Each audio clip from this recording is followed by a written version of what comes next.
ये कहानी है शिवपुरा नाम के एक छोटे से गांव की, जहां के लोग बेहद साधारण जीवन जीते थे। गांव के अधिकतर लोग किसान थे और उनकी पूरी जिंदगी खेती पर निर्भर थी। उनकी खुशियां, उनके सपने और उनका भविष्य सब कुछ बारिश और मौसम के भरोसे चलता था। इसी गांव में एक किसान रहता था जिसका नाम था मोहन। मोहन बहुत मेहनती, सीधा सादा और ईमानदार इंसान था। वो दिन रात अपने खेतों में मेहनत करता था, लेकिन उसकी जिंदगी में एक बड़ी समस्या थी। वो हमेशा अपनी किस्मत से नाराज रहता था। एक दिन की बात है, सुबह का समय था।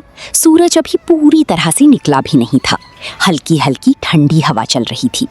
ऐसे समय में मोहन अपनी खेत की ओर निकल पड़ा। जब वो अपने खेत पर पहुंचा तो उसने चारों तरफ नजर दौड़ाई।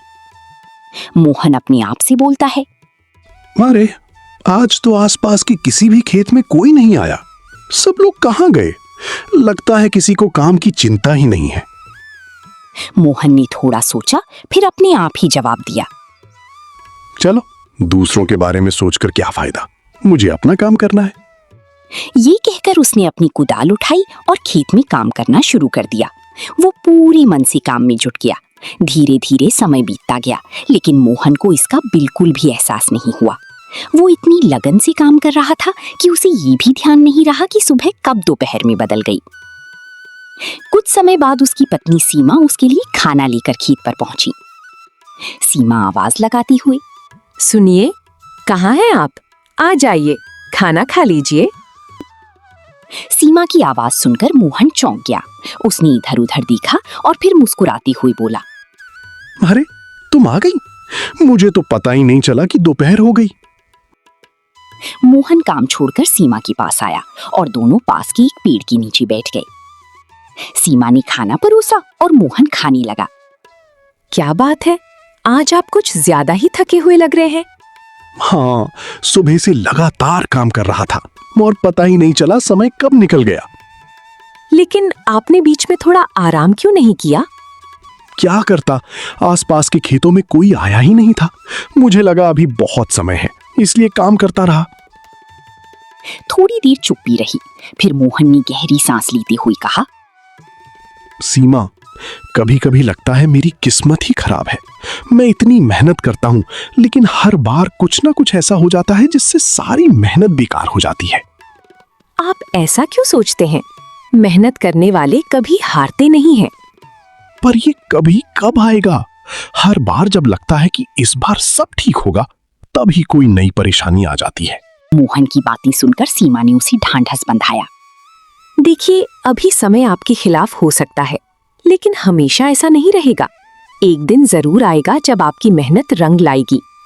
सीमा की बातें सुनकर मोहन थोड़ी देर के लिए शांत हो गया, लेकिन उसके मन में चल रही परेशानियां अभी भी खत्म नहीं हुई थी।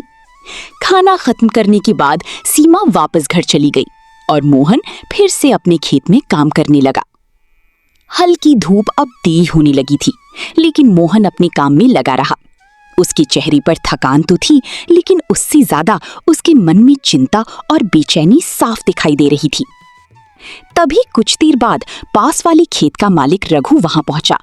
उसने दूर से ही मोहन को काम करते देखा और मुस्कुराते हुए आवाज लगाई, अरे मोहन भाई, क्या बात है, आज तो बहुत जल्दी आ गए।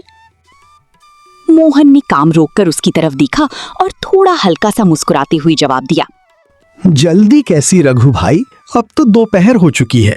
तुम ही आज थोड़ा देर से आए हो। हाँ भाई, आज थोड़ा आराम से उठा, सोचा पहले खाना खा लूं, फिर खेत पर आऊं। रघु ने मोहन के खेत की तरफ देखा। खेत काफी हद तक तैयार लग रहा था, लेकिन मोहन का चेहरा अब भी उदास था। काम तो तुम्हारा लगभग हो गया लगता है, लेकिन चेहरे से लग रहा है कि मन अभी भी परेशान है। क्या बात है? मोहन ने गहरी सांस ली और धीरे धीरे अपनी परेशानी बताने लगा। क्या बताऊं भाई, मेहनत तो मैं हर साल करता हूं, लेकिन कभी फसल खराब हो जाती है तो कभी दाम गिर जाते हैं। समझ नहीं आता कि मेरी किस्मत कब साथ देगी। रघु ने उसकी बात ध्यान से सुनी और फिर थोड़ा गंभीर होकर बोला, मोहन भाई, कब तक किस्मत को दोष देते रहोगे? कभी खुद भी कुछ नया करने की सोचो। नया क्या करूं भाई, मुझे तो खेती के अलावा कुछ आता ही नहीं। यही तो तुम्हारी सबसे बड़ी गलती है। अब समय बदल चुका है, सिर्फ खेती के भरोसे रहना काफी नहीं है। मोहन रघु की बात सुनकर थोड़ा हैरान हुआ। उसे लगा कि शायद रघु के पास कोई खास उपाय है। मोहन उत्सुक होकर, अगर तुम्हें कुछ पता है तो मुझे भी बताओ ना भाई, मैं सच में बहुत परेशान हूं। रघु ने इधर उधर देखा, जैसे वो किसी बात को छुपाना चाहता हो। फिर वो थोड़ा पास आकर धीमी आवाज में बोला, मैं तुम्हें बताऊंगा, लेकिन पहले तुम अपना काम खत्म करो, फिर मेरे साथ मेरे घर चलना, वहां मैं तुम्हें सब दिखाऊंगा। ठीक है भाई, मैं अभी काम खत्म करता हूं। ये सुनकर मोहन और तेजी से काम करने लगा। वो सोच रहा था कि शायद आज उसे उसकी परेशानियों का कोई हल मिल जाएगा। कुछ ही समय में उसका काम पूरा हो गया। फिर वो रघु के पास गया, जो अभी अपने खेत में काम कर रहा था। रघु भाई चलो, मेरा काम खत्म हो गया है। अगर चाहो तो मैं तुम्हारी मदद कर देता हूं, ताकि हम जल्दी चल सकें। अरे नहीं भाई, लेकिन अगर तुम मदद कर दो तो काम जल्दी हो जाएगा। दोनों मिलकर काम करने लगे। मोहन की मदद से रघु का काम भी जल्दी खत्म हो गया। धन्यवाद भाई, तुम्हारी वजह से आज काम जल्दी निपट गया। अरे इसमें धन्यवाद कैसा। दोनों वहां से रघु के घर की ओर चल पड़े। रास्ते भर मोहन के मन में तरह तरह की सवाल उठ रही थे। आखिर रघु उसे क्या दिखाने वाला है? क्या सच में उसकी समस्या का हल मिल जाएगा? कुछ देर बाद भी रघु के घर पहुंचे। घर बाहर से तो साधारण था, लेकिन अंदर का माहौल थोड़ा अलग लग रहा था। रघु ने मोहन को दरवाजे पर ही रोक लिया। देखो मोहन भाई, जो मैं तुम्हें दिखाने वाला हूं वो तुम किसी और को नहीं बताओगे। ये सुनकर मोहन थोड़ा चौंक गया। ऐसी क्या बात है भाई? बस तुम मुझ पर भरोसा करो, ये तरीका तुम्हारी जिंदगी बदल सकता है। मोहन थोड़ा असहज तो हुआ, लेकिन फिर भी वो अंदर चला गया। घर के अंदर काफी सामान देखकर वो हैरान रह गया। अरे ये सब, तुम्हारा घर तो किसी व्यापारी के घर जैसा लग रहा है। अभी तो तुमने कुछ देखा ही नहीं, असली बात तो अब शुरू होगी। रघु उसे वहीं रुकने को कहकर अंदर की एक कमरे में चला गया। मोहन बाहर खड़ा होकर इंतजार करने लगा। उसके मन में हल्की घबराहट भी थी और उम्मीद भी। कुछ ही देर बाद रघु वापस आया। उसके हाथ में एक बड़ी सी बोरी थी। उसने उस बोरी को धीरे से जमीन पर रखा और मुस्कुराते हुए मोहन की तरफ देखने लगा। मोहन उत्सुक होकर बोलता है, रघु भाई, इसमें क्या है? यही है वो चीज जो तुम्हारी सारी परेशानियों का हल है। रघु ने बोरी खोली और अंदर से कुछ दाने निकालकर मोहन के हाथ में रख दिए।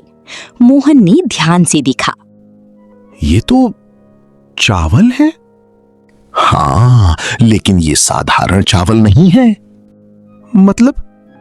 रघु थोड़ा पास आया और धीरे आवाज में बोला, ये चावल उगाए नहीं जाते, बनाए जाते हैं।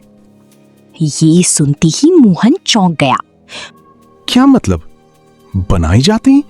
यानी ये नकली चावल है? बिल्कुल सही समझे तुम। ये बहुत सस्ते में मिलती हैं। मैं इन्हें लाता हूं और अपने असली चावल में मिलाकर बाजार में बेच देता हूं। किसी को पता भी नहीं चलता। मोहन के चेहरे का रंग बदल गया। उसे ये सब बहुत गलत लग रहा था। लेकिन रघु भाई, ये तो गलत है। अगर ये नकली हैं तो इन्हें खाने से लोगों की तबीयत खराब हो सकती है। अरे उससे हमें क्या, हमें तो फायदा हो रहा है ना। नहीं भाई, ऐसा नहीं सोच सकते हम। दूसरों की जान के साथ खिलवाड़ करना गलत है।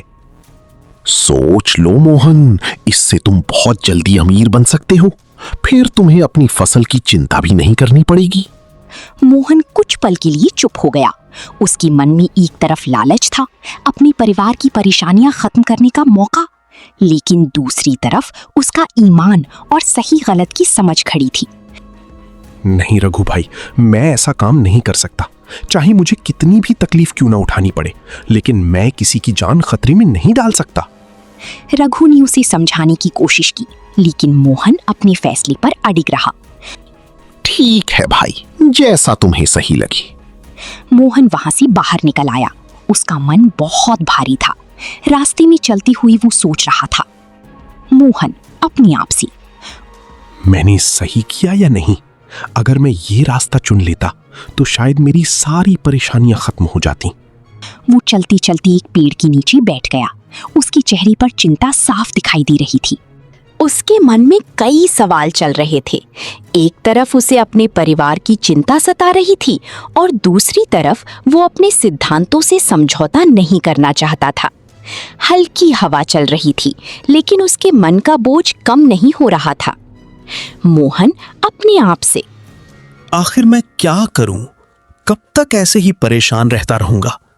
एक मौका था मेरे पास, लेकिन वो भी मैंने छोड़ दिया। तभी वहां से एक साधु बाबा गुजर रहे थे। उन्होंने मोहन को इतनी परेशान हाल में देखा तो वे उसके पास आ गए। क्या बात है बेटा, इतने चिंतित क्यों बैठे हो? मोहन पहले तो थोड़ा चौंका, फिर उसने सोचा कि शायद अपनी बात कह देने से मन हल्का हो जाएगा। बाबा, मैं बहुत परेशान हूं। मेरी मेहनत का कभी फल नहीं मिलता।